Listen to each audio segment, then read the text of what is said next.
Hi friends, welcome to Vaishnavi life style. நம்ம சேனலில் இன்றைக்கி என்ன வீடியோ பார்க்க போகிறோன்னா ரொம்பவே யூஸ்ஃபுல்லான வீடியோ தாங்க. நம்மளுக்கு நம்ம இல்லத்தரசிகளுக்கெல்லாம் ரொம்பவே யூஸ்ஃபுல்லான டிப்பு தாங்க இன்றைக்கி நான் சொல்லியிருக்கேன். வாங்க நம்ம வீடியோக்குள்ளே போகலாம். எல்லார் வீட்லேயுமே நம்ம இந்த மாதிரிக்கு சாப்பாடெல்லாம் செஞ்சு முடித்தோடனே இப்படி தாங்க சாப்பாடு தட்டை மூடி வைப்போம். நம்ம எப்படி தான் மூடி வச்சாலும் பாருங்கள், அந்த கொசு தொல்லைகள் வந்துக்கிட்டே தாங்க இருக்கும். நம்ம என்ன தான் எப்படி கரெக்டாக மூடி வச்சாலும் அந்த கரண்டிலேயே எல்லா இடங்கள்லையுமே கொசு தொல்லைகள் அடைய தாங்க செய்யுது. சாப்பாடை சில பேர் பார்த்திங்கன்னா இந்த மாதிரிக்கும் வைப்பாங்க.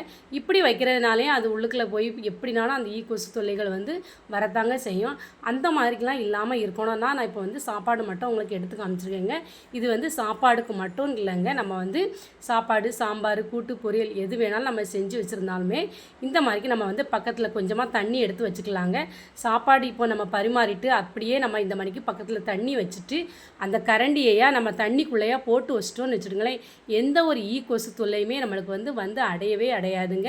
இந்த மாதிரிக்கு ட்ரை பண்ணி பாருங்கள். நமக்கு ரொம்பவே யூஸ்ஃபுல்லான டிப்பாக இருக்குங்க. மழை காலத்துக்கும் சரி, வெயில் காலத்துக்கும் சரிங்க. இப்போலாம் கிச்சன்லலாம் கொஞ்சம் கூட நம்மளுக்கு எவ்வளோ தான் நம்ம நீட்னஸாக இருந்தாலுமே அந்த ஈக்கள் மொய்க்க தாங்க செய்யுது. அதுக்கு இந்த மாதிரிக்கு நம்ம பரிமாறின உடனே அந்த கரண்டியை இப்படி தண்ணிக்குள்ளே போட்டு வச்சிட்டோம்னாக்கி அந்த கொசு தொல்லைகள் நம்மளுக்கு கொஞ்சம் கூட இருக்கவே இருக்காதுங்க. ட்ரை பண்ணி பாருங்கள். உங்களுக்கு ரொம்பவே யூஸ்ஃபுல்லான டிப்பாக இருக்குங்க. இந்த டிப்பு உங்கள் ஃப்ரெண்ட்ஸ் அண்ட் ஃபேமிலிக்கெலாம் ஷேர் பண்ணுங்க. இப்போ சில பேர் பார்த்தீங்கன்னாக்கி நம்ம சமைச்சிக்கிட்டு இருக்கும்போதே சமையல் கட்டிலே அந்த கேஸில் அழுக்கு ஒட்டிடக்கூடாது, இப்படி ஒரு தட்டு வச்சுக்கிட்டோம்னாக்கி நம்மளுக்கு ரொம்ப யூஸ்ஃபுல்லாக இருக்கும் அப்படின்னு நினைப்போங்க. அவங்களுமே இந்த மாதிரிக்கு நம்ம தட்டு வைக்காமலே பக்கத்துலையே இந்த மணிக்கு தண்ணி ஒன்று எடுத்து வச்சுட்டு அப்பப்போ அந்த கரண்டியே நம்ம உள்ளே போட்டுட்டு எடுத்து நம்ம சாப்பாடு வெந்துட்டான்னு பார்ப்போங்க. அப்படி வேக வைக்கும்போது இந்த மணி பார்க்கும்போது இப்படி யூஸ் பண்ணி பாருங்கள். ரொம்பவே யூஸ்ஃபுல்லான டிப்பாக இருக்குங்க. நான் இப்போ நான்ஸ்டிக் தோசை டவா தாங்க ஸ்டவ்லேயே இப்போ ஆன் பண்ணி வச்சுருக்கேன். இப்போ ஒரு தோசை சுட்டு எடுத்து முடிச்சதுக்கப்புறமா பார்த்தீங்கன்னா அந்த தோசையில் அப்படியே அந்த நான்ஸ்டிக்கில் லைட்டாக அப்படி ஒட்டிக்கிட்டு இருக்கோங்க. அதை நான் இப்போ ஒரு டிஷ்யூ பேப்பரை வச்சு நல்லா இந்த மாதிரி தொடச்சி எடுத்துக்கிட்டேங்க. நம்ம ஒவ்வொரு வாட்டியும் தோசை ஊற்றும் போதெல்லாம் இந்த மாதிரிக்கு ஒரு டிஷ்யூ பேப்பரை வச்சு தொடச்சிட்டு அதுக்கப்புறமா இந்த மாதிரிக்கு தோசை ஊற்றி பாருங்கள். நான்ஸ்டிக் நம்மளுக்கு ரொம்ப நாளைக்கு ரொம்ப நல்லா இருக்குங்க. சீக்கிரத்தில் அது போகாதுங்க. அந்த நான்ஸ்டிக் இந்த மாதிரி ட்ரை பண்ணி பாருங்கள். உங்களுக்கு ரொம்பவே யூஸ்ஃபுல்லான டிப்பாக இருக்குங்க. நான் பார்த்தீங்களா இப்போ வாழைப்பழம் தாங்க எடுத்து வச்சுருக்கேன். இந்த வாழைப்பழத்தை பார்த்தீங்களாக்கி நமக்கு ஒரு வாரம் 10 நாளைக்கு அப்படியே அந்த தோல் எல்லாம் கருத்து போகாமல் இருக்கணும்னா நான் இப்போ 3 பழம் இருக்கிறதுனால இப்போ ஒரு சின்ன டம்ளரில் தண்ணி ஊற்றி வச்சுருக்கேங்க. அந்த காம்பு பகுதியை நம்ம அப்படியே தண்ணியில் படும்படிமாக வச்சோம்னாக்கி அந்த தோல் அவ்வளோ சீக்கிரத்தில் கருத்து போகாதுங்க.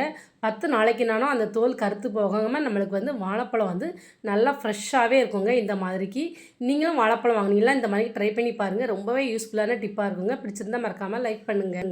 நாம் எல்லாருமே நம்ம வீட்டில் சோப்பு வாங்குங்க. சோப்பு வாங்கிட்டு அப்படியே பாருங்கள் அந்த கவரை நம்ம பிரித்து கீழே தாங்க எல்லாருமே போடுவோம். இனிமேல் அந்த மாதிரிக்கு செய்ய வேண்டாங்க. இந்த மாதிரிக்கு சோப் கவர் பார்த்திங்கன்னா நமக்கு ரொம்பவே யூஸ்ஃபுல்லாக இருக்குங்க. அந்த சோப்போட உள்பக்கமாக ஒரு கவர் இருக்குங்க, மேலே ஒரு பேப்பர் இருக்கும், அதுக்கு உள்பக்கமாக இந்த திக்கான கவர் இருக்குங்க. இது பார்த்திங்கன்னா ஸ்மெல் பார்த்திங்கன்னா ரொம்பவே நல்லா இருக்குங்க நம்மளுக்கு. நான் இப்போ சிண்டால் சோப்பு எடுத்துருக்கேங்க. நீங்கள் எந்த சோப்பு யூஸ் பண்ணுறீங்களோ அந்த சோப்பை எடுத்துக்கிடுங்க. ரொம்பவே வாசனை ரொம்ப நல்லா இருக்குங்க.